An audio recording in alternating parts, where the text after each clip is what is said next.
এই basic training centre কালীগঞ্জে আয়োজিত শিক্ষক দিবস প্রোগ্রামে উপস্থিত আমার প্রিয় শিক্ষকগণ, তাছাড়া উপস্থিত আমার সহপাঠী ভাইবৃন্দ। তো আমরা জানি যে আজকের এই 5 সেপ্টেম্বর তারিখে আমাদের ফার্স্ট ডেপুটি প্রেসিডেন্ট ভারতের তথা বিশেষ চিন্তাবিদ, দার্শনিক, মহান ব্যক্তিত্ব ডক্টর সর্বপল্লী রাধাকৃষ্ণের জন্মদিনকেই বা ছাত্রগণের অনুরোধ ছিল যে উনার এই জন্মতিথি অর্থাৎ 5 সেপ্টেম্বর তারিখটি ভালোভাবে উনার নামে সেলিব্রেট বা উদযাপন করার অনুরোধ প্রয়াস করেছিল।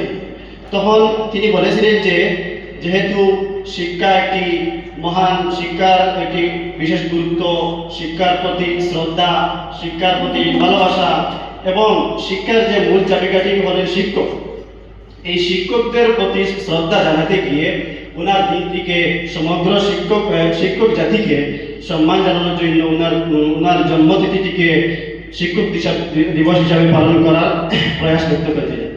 তখন থেকেই প্রথম 1962 সালের 5 সেপ্টেম্বর তারিখে সর্বপ্রথম শিক্ষক দিবস হিসাবে পালন করা হয়েছিল।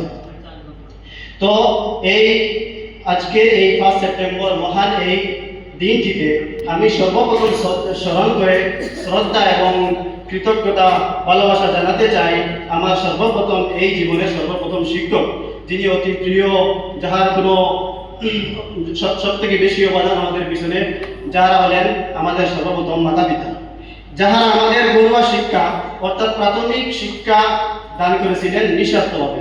এই প্রাথমিক শিক্ষা দান করার পরে পর্যায়ক্রমে জীবন ধারণের জন্য যে শিক্ষা অর্জন করতে হবে, পর্যায়ক্রমে আমাদের এই বিডিসি অর্থাৎ বেসিক ট্রেনিং সেন্টার কালীগঞ্জে সমঝিয়ে বা পৌঁছে দিয়েছে। সেখানে এসে আমাদের এই শিক্ষকগণ বিভিন্ন নিঃস্বার্থভাবে অর্থাৎ আমাদের উজ্জ্বল ভবিষ্যতের চিন্তা করে কঠোর পরিশ্রমের সহিত আমাদের জন্য সময় দিয়ে যাচ্ছেন। ওনাদেরকে আমি আমাদের অন্তঃস্থল থেকে শ্রদ্ধা, প্রণাম এবং ভালোবাসা জানাই। তো আমাদের জানা যে শিক্ষাই হচ্ছে মূলত জাতির মেরুদণ্ড। শিক্ষা ছাড়া একটি জাতি অসম্পূর্ণ, সমাজ অসম্পূর্ণ, অর্থনীতি অসম্পূর্ণ, একটি এরিয়া অসম্পূর্ণ, মানুষই অসম্পূর্ণ। অর্থাৎ শিক্ষার মাধ্যমে একজন মানুষের মানুষত্ব আসে। আর শিক্ষা ছাড়া জীবন ধারণ করা আমাদের অনেক পর্যায়ে কঠিন ব্যাপার হয়ে পড়বে। তাই আমাদের এই শিক্ষক দিবসকে ভালোভাবে আমাদের এই 5 সেপ্টেম্বর তারিখ থেকে আমরা ভালোভাবে উদযাপন করা একান্ত দরকার। তো আমরা জানি যে যেহেতু এই শিক্ষা হচ্ছে জাতির মেরুদণ্ড এবং শিক্ষার উপর বিভিন্ন দার্শনিক, পণ্ডিত, মনীষী বা বিভিন্ন ধর্মগ্রন্থ, মহাকাব্য সব দিক দিয়ে এই শিক্ষার উপর গুরুত্ব দেওয়া আছে। যেমন একটি ধর্মগ্রন্থ পুরাণ শরীফ, যেখানে সর্বপ্রথম একটি ওয়ার্ড করা হয়েছে এই কিতাবের মধ্যে, আর এই ওয়ার্ডের মধ্যে সর্বপ্রথম শিক্ষার কথা বলা হয়েছে। শিক্ষা গ্রহণ, শিক্ষা অর্জন, শিক্ষা প্রচার প্রসার, শিক্ষার কথাই মূলত বলা হয়েছে। তাছাড়া আরো বিভিন্ন ধর্মগ্রন্থ, বিভিন্ন বইতেও এই শিক্ষার কথা বলা হয়েছে। তো আমাদের এই যেহেতু শিক্ষা জাতির মেরুদণ্ড, আমাদের এই শিক্ষা যেহেতু এই শিক্ষার মূল চাবিকাঠি হচ্ছে শিক্ষকগণ, তাই শিক্ষকগণের প্রতি আমাদের ভালোবাসা, শ্রদ্ধা থাকতেই হবে মাস্ট। কিন্তু আমাদের দেখা যায় যে প্রায় সময় আমাদের এই 5 সেপ্টেম্বর তারিখে আমাদের শিক্ষকগণের প্রতি শ্রদ্ধা লিমিট থাকে, অর্থাৎ সীমিত থাকে।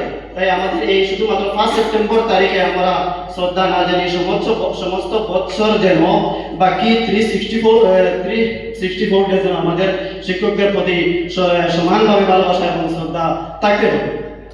তো আমরা জানি যে একজন শিক্ষক শুধুমাত্র আমাদের একটি লং টাইম পিরিয়ড অর্থাৎ কয়েকটি বছর, একটি সেশন বা একটি উচ্চ পর্যায়ে নিয়ে গেলে শুধুমাত্র একজন শিক্ষক নয়। শুধুমাত্র একটি ওয়ার্ড যদি কোনো মানুষের, একটি শব্দ মাত্র যদি অন্য মানুষের কাছ থেকে একজন মানুষ শিখে নেয়, তো উনি শিক্ষক চিরকালের জন্য।